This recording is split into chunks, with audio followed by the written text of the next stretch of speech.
सजणो असां वटि हिकु आम चवणी बि आहे त सुरमूं सभु खां पाए पर अख जो फेर। छो इहो उसूल दुनिया जी हर शइ सां लाॻापियल बि आहे। शाइरी त शाइरी आहे, पर हर कंहिं शाइर जे सोच ऐं नज़र जो ज़ावियो हिकु जहिड़ो न आहे हूंदो। अचो त लतीफ़ साईं जे हिन सुरदेसी जे बैत ते नज़र विझूं। पाण फरमाईंदा त उठ ओरे आण ॾागनि ॾधी आहियां, हणी तिन हयनि खे परे नेरी पलाण, होत मुंहिंजो हाण पुन्हूं न्याऊं पाण से।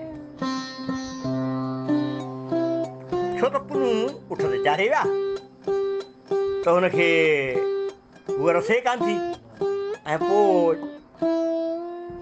रस्ते में उनखे जेके कई पिया था होल अचनि। हाणे साईं उठ त हयातियाती जानवर आहे, अॼु बि सवारी लाइ इस्तेमालु थिए थो, पर ससीअ वटि उनजो तजुर्बो निहायत ॾुखो ई आहे।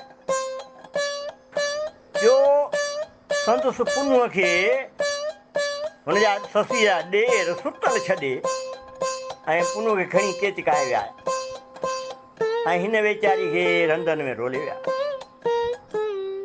हाणे हुन वटि उठनि जो तसवर ज़ाहिर आहे त बहितर थी नथो सघे। जो हू ॾुखोयल मुंद पहिरें प्यादी ऐं होॾां उठनि जी रफ़्तार खे रसे बि कीअं।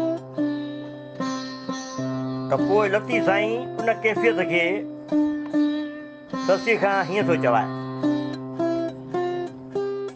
त ॾागनि ॾेरनि ॾोंगरनि, ॾागनि ॾेरनि ॾूंगरनि ॾुखनि आऊं ॾधी, पुछां पेर पुन्हूअ जो विझां विख वधी, लिखे आऊं लधी न त पटनि केरु पंध करे।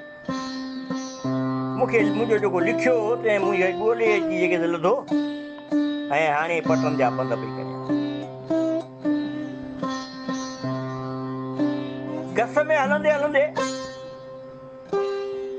ओचितो उठनि जो को काफ़िलो थो वटि मटांसि लंघे भरमा लंघाव थो थिए त बे अख़्तियार उनखे छिड़क थो पवे वेचारी ससीअ खे, ऐं हू काफ़िले वारनि खे चवे थी त उठ न ओरे आण ॾागनि ॾधी आहियां, हणी हयनि खे परे नेई पलाण, होत मुंहिंजो हाण पुन्हूं न्याऊं पाण। हाणे ससीअ जो जेको तजुर्बो हो उन मूजिबि हुनजे लाइ उठ जो बहितर तसवर न रहियो, पर वरी साॻियो उठ ऐं सुर राणे में मूं मन थी चवे त मोट मुईअ जा वल्हा लाल वराए लांग, ॾिया तेल फुलियल जा ॿारियम ताईं बांग, सैसे पुछम सांग जे सोढा अची मान करे। हाणे हिकिड़े तरफ़े उठ हुन वेचारी खे दुख मिला, तंहिं करे उठ उन्हनि जे लाइ उहो क़ाबिल नफ़रत थी वियो या न त दुख जो ओहञाण थी वियो। ऐं राणो अचे थो उमरकोट खां त मूमल जे लाइ उहो उठ बि प्यारो, ऐं के बि तूं लाल वराए लांग वरी अच पहुच अची मूं वटि। त शइ साॻी हथे हयाताती शइ हिकिड़ी उठ, पर लतीफ़ वटि जॾहिं उन्हनि जा ॿ ज़ाविया ॾसे थो त महसूस थो थिए त अहिड़ी शाइरी सभु कंहिंखां कान थी सघंदी। जे लतीफ़ जी ॿोली।